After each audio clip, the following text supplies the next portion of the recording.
Bonjour à tous et bienvenue dans ce nouvel épisode de Fans de Polar consacré à un sujet dont je voulais vous parler depuis très longtemps, à savoir les tueurs en série, aussi appelés serial killers aux États-Unis. J'ai dit les tueurs en série, appelés serial... Merci. Alors, comme c'est un de mes sujets de prédilection, je pourrais évidemment en parler pendant des heures, ce que je ne vais pas faire. Une petite introduction rapide sur les tueurs en série avant de vous parler d'œuvres de fiction qui sont inspirées de faits réels, s'appuyant sur des histoires vraies de tueurs en série, quelquefois en les déformant et quelquefois en les retraçant à la perfection. Je rappelle simplement en introduction que les tueurs en série ne sont pas uniquement des hommes. Il y en a des deux sexes, hommes et femmes, de toutes les races, de tous les âges, et avec à peu près toutes les motivations possibles et imaginables. Voilà, j'aimerais que vous balayiez de votre tête le cliché selon lequel le tueur en série est un homme qui massacre des femmes à coups de couteau, lesquelles femmes sont généralement des prostituées. Oui, c'est la majorité des tueurs en série, mais non, c'est loin d'être l'exhaustivité. Bon, je ne suis pas là pour vous faire un exposé sur les tueurs en série, aussi je vous renvoie aux statistiques de l'université de Radford. Je vous ai mis ici celles qui concernent les motivations du tueur en série. Vous voyez qu'effectivement le plaisir, notamment le sexe, arrive en tête avec un joli 40%. Mais tout de suite après, nous trouvons l'argent, suivi de la haine, les motifs multiples, activités criminelles diverses, et après j'ai fait un vrac pour ce qui restait parce qu'il y en a beaucoup, hallucination mentale, fanatisme religieux, la volonté de se faire connaître des médias. Bref, les tueurs en série, si on voulait les classer par catégorie, ce serait très difficile. Aujourd'hui, nous allons simplement faire le tour de quelques pays. Je vais vous parler de tueurs en série que j'ai sélectionnés, les plus connus ou ceux dont j'aime bien les histoires, et d'adaptations qui en sont tirées. Nous démarrons notre tour d'horizon en Angleterre, plus spécifiquement au Royaume-Uni, avec deux tueurs en série, dont le tueur en série que vous ne pouvez pas ne pas connaître, le numéro 1 mondial en termes de popularité, qui sévissait au 19e siècle dans le Londres victorien, où il a assassiné pas moins de 5 prostituées. Je veux bien sûr parler de monsieur Jack l'Éventreur. L'individu qui, en ayant opéré seulement 2 mois et 10 jours dans le petit quartier de Whitechapel, a vu son nom, enfin en l'occurrence son sobriquet, puisqu'il n'a jamais été appréhendé, entrer dans l'histoire. Il est le tueur qui a fait couler le plus d'encre et user le plus de pellicules, qui a donné lieu à des théories diverses et variées encore aujourd'hui, un faux journal intime fabriqué, une fausse analyse ADN, avec des théoriciens qui cherchent à prouver qu'un tel ou un tel était Jack l'Éventreur, ce qui à mon avis relève de l'impossible. La première œuvre dont je vais vous parler est un vieux film des années 50, de la fin des années 50, intitulé Jack l'Éventreur, mais je l'aime beaucoup. Pourquoi ? Parce qu'il y a une bonne intrigue. Pas mal de suspects, de fausses pistes. Jack l'Éventreur aborde les prostituées et les assassine en leur demandant « Êtes-vous Mary Clark ?» Qui est donc cette Mary Clark? Et qui est Jack l'Éventreur? Et qu'est-ce qu'il cherche? L'histoire se recentre vite sur un hôpital ou une clinique avec plusieurs médecins. On comprend vite que c'est un des membres du personnel médical de la clinique, mais lequel? Extrait de la scène d'introduction de ce film, et nous poursuivons.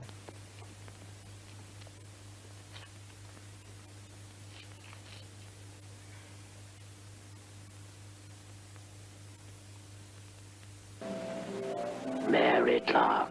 Are you Mary Clark? Where can I find Mary Clark?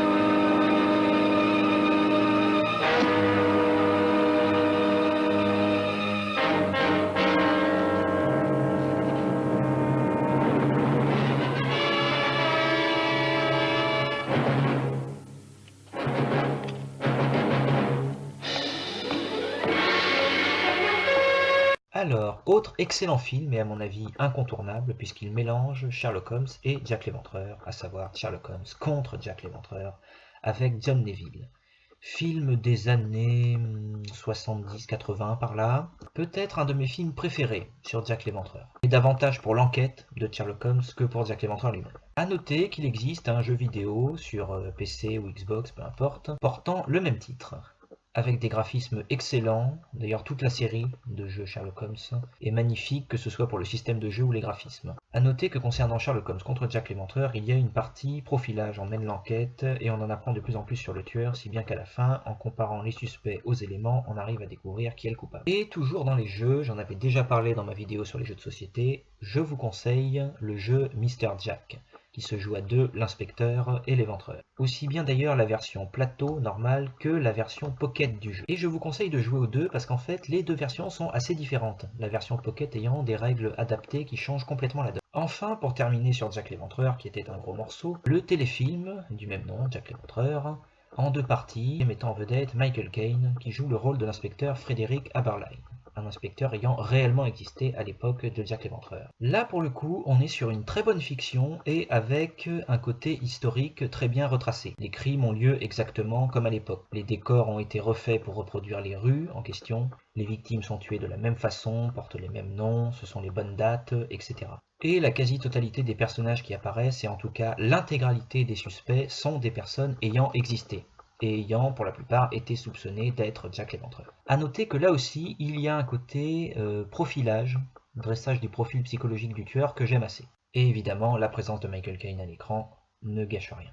Voilà, Jack l'Éventreur, c'est fait. Tueur en série suivant, John Reginald Christie, aussi connu sous le nom de l'étrangleur de la place Rillington. Alors, moins connu, ce monsieur était un maniaque qui assassinait des femmes en les étranglant et qui les emmurait derrière le mur de son appartement. Je ne vous raconte pas toute son histoire parce que je ne veux pas non plus vous spoiler de la découvrir. Sachez simplement que si j'ai choisi de l'inclure, c'est parce qu'il demeure un grand mystère concernant John Reginald Christie. À savoir s'il avait oui ou non assassiné une de ses voisines et l'enfant de celle-ci. Il était accusé par son voisin, le mari et le père d'avoir fait ça. Ce monsieur s'appelait Timothy Evans, mais c'est lui qui finalement fut jugé et condamné pour ses meurtres. Et la question demeure encore aujourd'hui.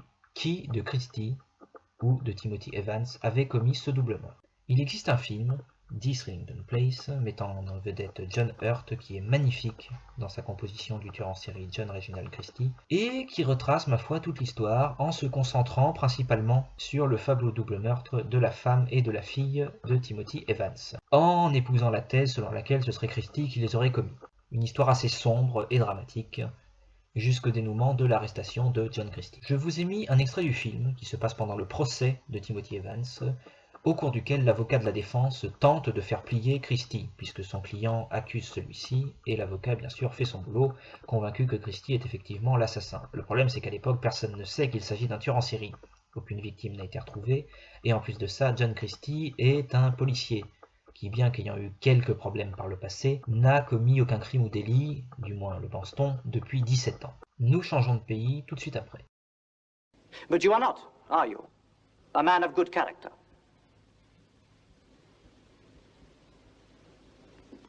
Well, I have had some trouble.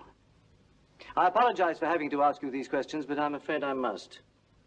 On 4 occasions, you have been convicted of offenses of dishonesty, haven't you? 3. Not 4. And surely, Mr. Christie, you could remember that, 4 offenses for dishonesty. Well, I had an idea it was 3. I just wasn't quite sure. I see. But what is perhaps more important and relevant to this matter, are there 2 other convictions recorded against you? Yes. The first of these being for violence at Halifax in 1923? Yes. And the second when you were sentenced to 6 months for malicious wounding in 1929? Yeah. Yes. Bien, passons aux États-Unis. On va parler du berceau des serial killers, tellement il y en a de recensés là-bas. Je vais simplement vous parler d'un des plus connus, et peut-être le deuxième tueur en série le plus connu après Jack l'Éventreur, parce que jamais appréhendé, le tueur du Zodiac, dont voici le portrait robot établi à l'époque. Je ne vais pas vous raconter toute l'histoire, parce que j'aimerais que vous la découvriez par vous-même. Sachez simplement que le Zodiac assassinait des couples, ainsi qu'un chauffeur de taxi. Le nombre de victimes officielles est de 5, plus 2 tentatives de meurtre ratées. Le Zodiac écrivait ensuite des lettres aux journalistes et à la police, l'individu ayant une très grande soif de reconnaissance. Il utilisait un cryptogramme assez complexe et menaçait de commettre d'autres crimes. Nous sommes certains de l'authenticité des lettres dans la mesure où il fournissait des détails que seul le tueur pouvait connaître, et surtout, concernant certaines de ces lettres, il joignait carrément des morceaux ensanglantés de la chemise d'une de ses victimes. Ses cibles prioritaires étaient quand même des couples, qu'il tuait la nuit ou le jour, en train de faire du camping ou d'être tranquillement installés et de se bécoter dans la voiture, comme on peut le voir dans certains films.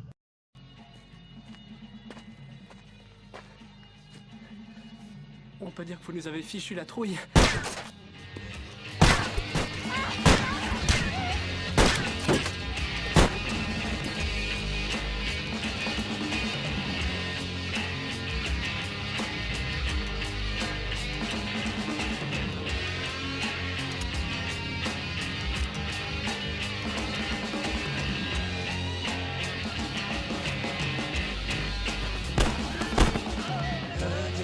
La scène que vous venez de voir est tirée du film Zodiac de David Fincher. Pour ceux qui ne le sauraient pas, c'est un très grand réalisateur qui a réalisé d'excellents films, notamment Seven, avec Leonardo DiCaprio et Morgan Freeman. Ce film-ci retrace très clairement et très bien l'histoire du tueur du Zodiac. Chronologiquement, avec toute l'enquête, les preuves, des suspects, des indices, nous suivons l'histoire des policiers, mais également d'un journaliste qui a écrit un livre sur l'affaire. Et même si en réalité le Zodiac n'a jamais été identifié et arrêté, ce film défend tout de même une des théories évoquées.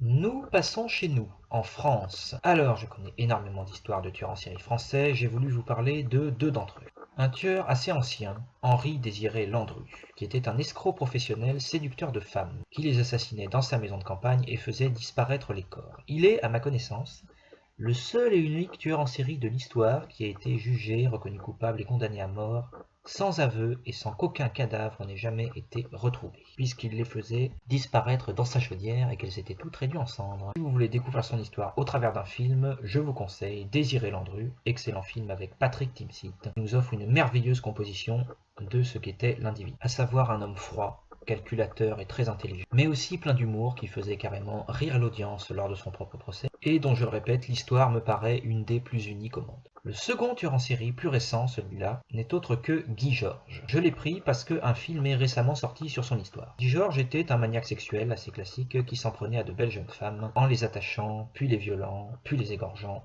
Son histoire à lui est assez particulière puisque, concrètement, il a été soupçonné d'être en fait 3 tueurs différents. Une cellule de police enquêtait sur le meurtre non résolu d'une jeune femme, Pascal Escarfaille, puis des années plus tard, sur une série de meurtres commis sur des femmes dans des parkings, puis sur une autre série commis sur des femmes dans des appartements. Guy Georges a été baptisé en fait le tueur des parkings, le tueur des appartements, quand on a réalisé que c'était un seul et même individu, rebaptisé le tueur de l'Est parisien. C'est également en France le tout premier tueur en série arrêté grâce à son ADN.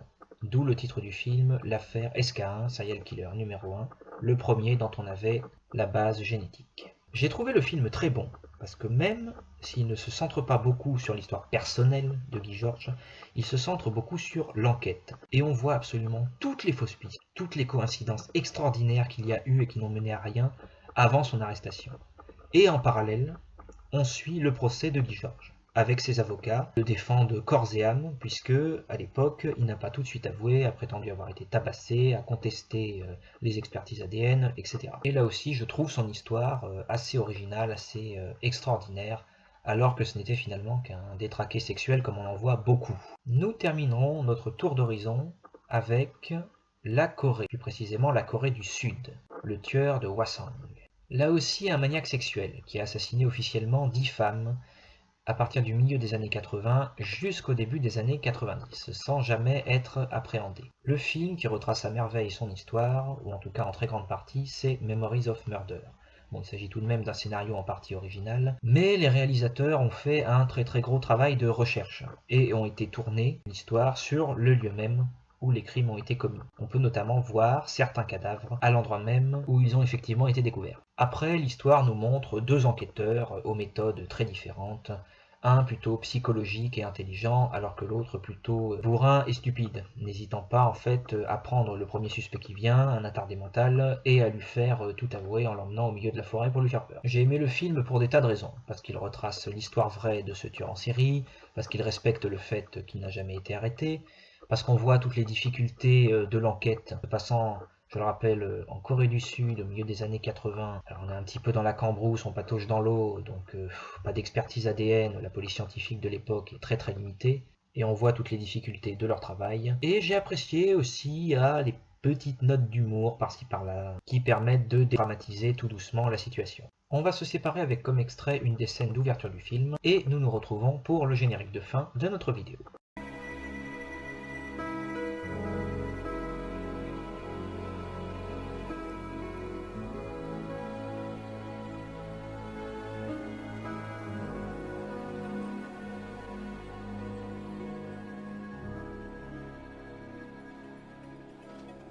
Quoi? Tu t'es fait plaquer au mois d'août par ta petite copine, c'est ça? Celle qui est morte? C'est exact. C'est exact.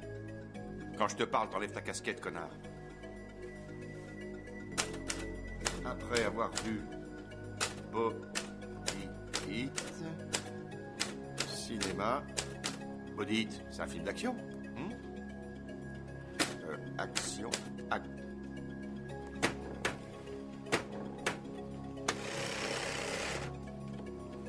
Il s'agit d'une affaire de viol et de meurtre, et donc je vais vous poser des questions qui vont vous paraître indiscrètes.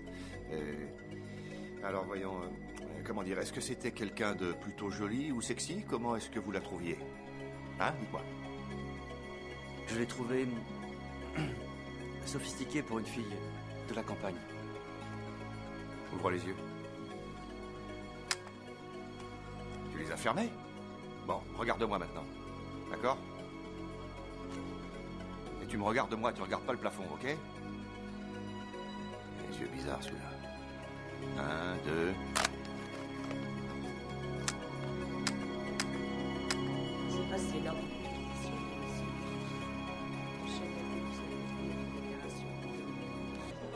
Je sais ce que je fais. Quand je t'ai eu au téléphone tout à l'heure, je t'ai demandé de me faire une facture. Qu'est-ce que c'est que ça? C'est une facture. Je veux une note de traiteur, pas une facture de vélo. Hein?